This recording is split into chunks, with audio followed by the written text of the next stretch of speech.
I'm Kyle Slick Johnson, and I was one of the producers on this Shaking Through episode with the So-So Glos.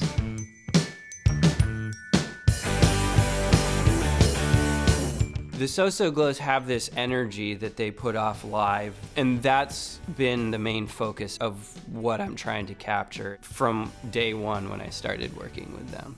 I think Kyle's approach suits these guys really well because their aesthetic is all about the energy that they put out when they play, and these guys just put out the energy even when they're not playing. Like, it's usually pretty rowdy in here, there's a lot of stuff going on, and I think the production of it suited it well. 1, 2, 3, 4. But faster. All right. Yeah, like, no, faster than that. I do. So we just set them up to play the way that they play and just go for it, you know, just make sure that everybody is kicking ass, and then, you know, that's the So-So Glos. So guys, we're just gonna call it, it's just not working out. Cool. I'm kidding. I was ready to go home.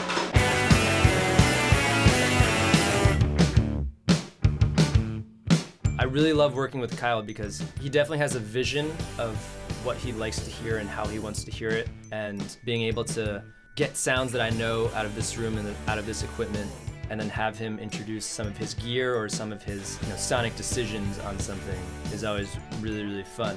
There are a lot of little tricks that I do in recording that sort of add to the idea that things, you know, like they don't always have to sound correct in sort of a high fidelity scenario. So, you know, we just extended that when we got here to do the Shaking Through session. What's your hi-hat situation? What do you... Those silver hi-hats are fancy. Those are not fancy. They're just fancy looking. Oh. Yeah, it's the... So they look cooler than they are. Yeah, they're the worst. They're probably the worst cymbals that you could buy with money.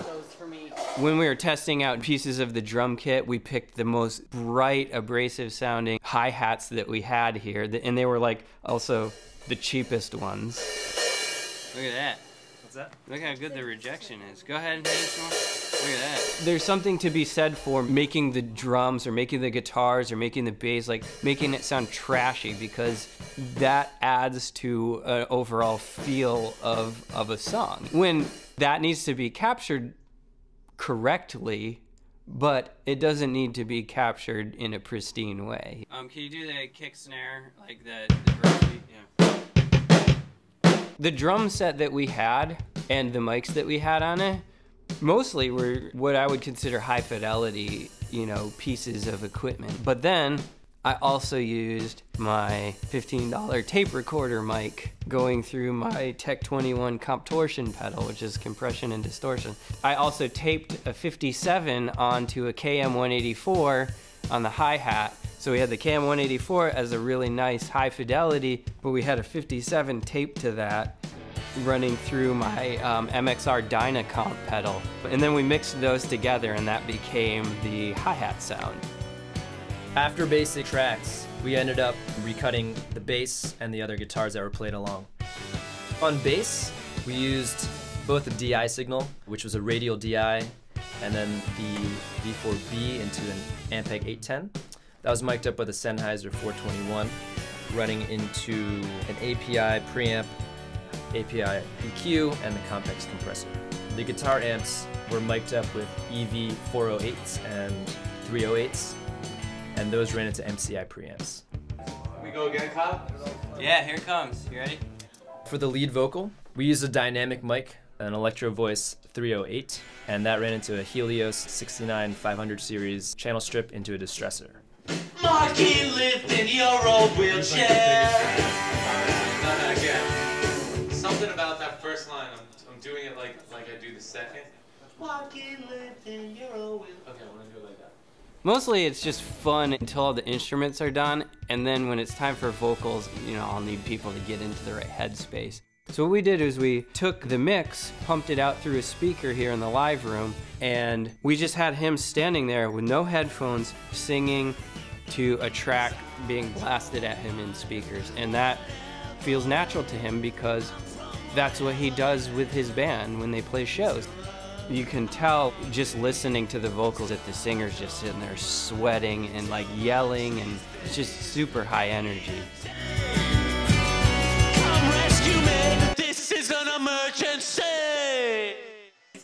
Yeah, dude. Very, very, very elevated. You want to come in and hear what it's sounding like so far? No? Want to keep going? Yeah, he wants to go like. Let's do it.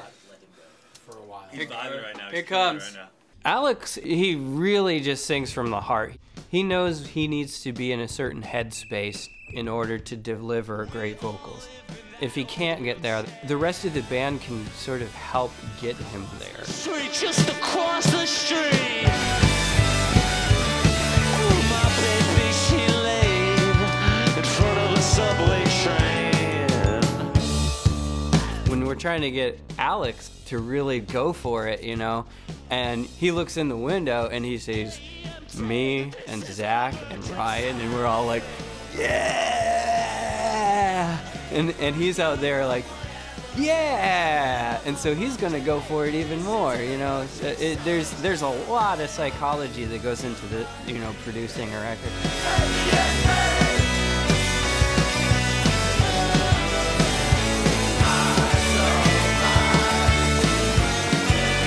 Breaking the rules, like there aren't rules, like there's no book of rules, and like understanding how things work and like understanding like why you would use a specific microphone in that scenario, you do need to have that understanding in order to be able to use it or misuse it.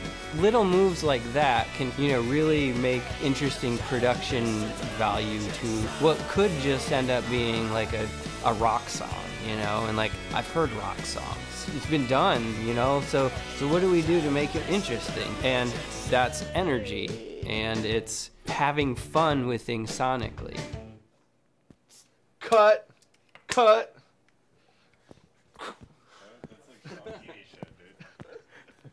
it, bring it in. Wait, no, I'm trying to. Cut, what is that? I forgot it.